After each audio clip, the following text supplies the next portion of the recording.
केवल आपका बहुत स्वागत है। राजनीति लाइव में लगातार चर्चा हम कर रहे हैं इसी मसले पर कि कांग्रेस के अंदर दिग्विजय सिंह कहां अपने आप को खड़े पाते हैं। बड़ा सवाल इसलिए उठा कि दिग्विजय सिंह के नेतृत्व में इसी कांग्रेस ने मध्य प्रदेश में भी पताका फहराई थी, 10 साल तक शासन किया। लेकिन अब अचानक अगर दिग्विजय सिंह, चलिए बेंगलोर की व्यस्तता का कह दिया जाता है कि वो बेंगलोर संगठन के काम से गए हैं, लेकिन पार्टी के अंदर जो जोड़ी वाला एक सिलसिला शुरू हो चुका है, उस जोड़ी वाले सिलसिले से फिर दिग्विजय सिंह कहां रह जाते हैं, जानने की कोशिश करेंगे।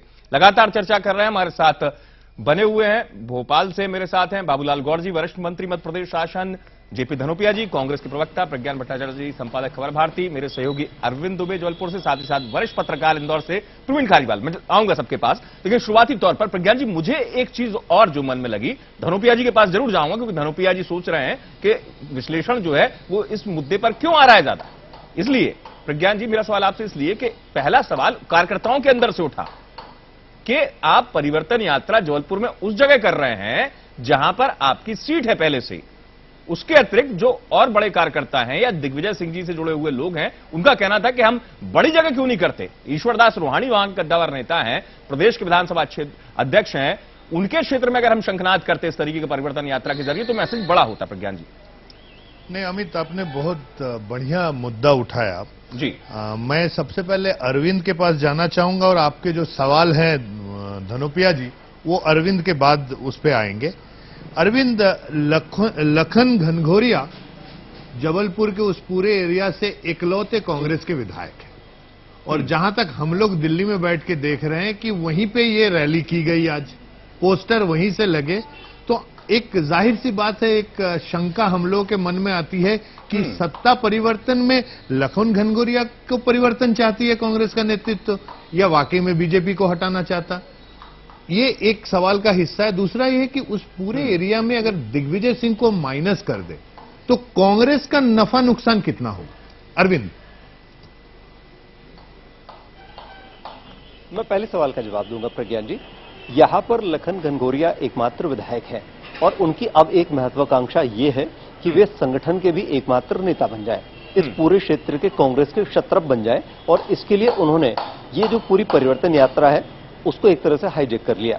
उन्होंने सिर्फ सबसे बड़ी सभा उन्होंने अपने क्षेत्र रद्दी चौकी में की और वहां पर ही सारा सरंजाम जुटाया, लाखों लोगों के वहां पर उपस्थित होने साफ था कि वे संगठन में भी सर्वोपरि होना चाहते हैं और ये चाहते हैं कि उनकी सहमति असहमति के आधार पर महाकौशल क्षेत्र की पूरी 18 से 22 जिलों की जो सीटें हैं उनका निराकरण भी, उसमें भी उनकी सहमति और असहमति जाहिर हो। पहली बात। दूसरी बात जो आपने प्रश्न पूछा कि इसको लेकर आखिर इस सत्ता परिवर्तन की बात को वहां से ही शुरू क्यों किया जाना चाहते हैं, तो ये एक सबसे बड़ा सवाल यहां पर यह भी है, इसी के साथ जो जुड़ा हुआ है वो ये है कि कांग्रेस की स्थिति पूर्व विधानसभा क्षेत्र में तो ऑलरेडी मजबूत थी, अभी भी लखन घनघोरिया की स्थिति वहां पर मजबूत चल रही है। वहां पर बीजेपी के जो प्रत्याशी हैं या जो दूसरे दावेदार हैं वो शायद अभी लखन घनघोरिया के बराबर कद पर आने में उन्हें वक्त लगेगा। एक और बड़ी बात, ईश्वरदास रोहाणी इस पूरे क्षेत्र के दूसरे मुख्यमंत्री के तौर पर माने जाते हैं। आदरणीय बाबूलाल जी गौर शायद मेरी बात से सहमत नहीं होंगे, लेकिन शायद उन्हें भी मालूम होगा कि आखिर वे भी सीनियर हैं और बाबूलाल जी गौर का तमाम सम्मान है पूरे क्षेत्र में। हम सब सम्मानपूर्वक उनकी बात को याद करते हैं, लेकिन गौर साहब भी एक बात अच्छी तरह से जानते हैं कि ईश्वरदास रोहाणी जी को आसानी से हरा देना बहुत मुश्किल काम है, क्योंकि वे आम लोगों के बीच में बहुत तेजी से पैठ बना चुके हैं। यदि कांग्रेस वहां पर जाती और वहां पर सभा करती तो शायद इतने लोग इकट्ठे नहीं हो पाते। तो ऐसे में मैसेज ये जाता कि महाकौशल में कांग्रेस की स्थिति कमजोर है।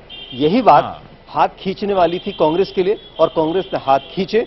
वहां पर उन्होंने कोई भी सभा, रोड शो भी नहीं किया, वहां पर घुसे भी नहीं, इसीलिए कि वहां पर जनता इकट्ठी नहीं होती और पूरे प्रदेश में मैसेज जाता कि कांग्रेस का ये रोड शो, ये जो पूरा परिवर्तन यात्रा है, ये रोहाणी के सामने कमजोर पड़ रही है। इस मैसेज से बचने के लिए पूर्व विधानसभा क्षेत्र में उन्होंने पूरा परिवर्तन यात्रा को भी रख लिया, रोड शो का भी आधे से ज्यादा हिस्सा उन्होंने इसी विधानसभा क्षेत्र के आसपास रखा, जिससे ज्यादा लोग इकट्ठे हों और ज्यादा से ज्यादा संख्या में लोग वहां पर आए और एक मैसेज जाए कि हमने बहुत बड़ी यात्रा की। चलिए मैं आऊंगा आपके पास। गौर साहब, आप दिग्विजय सिंह जी को मान ही नहीं रहे थे आप गिनती में कि चलिए दिग्विजय सिंह अगर नहीं है तो चला अच्छा है, कांग्रेस को जरूरत नहीं है उनकी, लेकिन चलिए आप दूसरी जोड़ी की बात कर लीजिए, कमलनाथ और ज्योतिरादित्य सिंधिया, ये चुनौती नहीं है आपके लिए?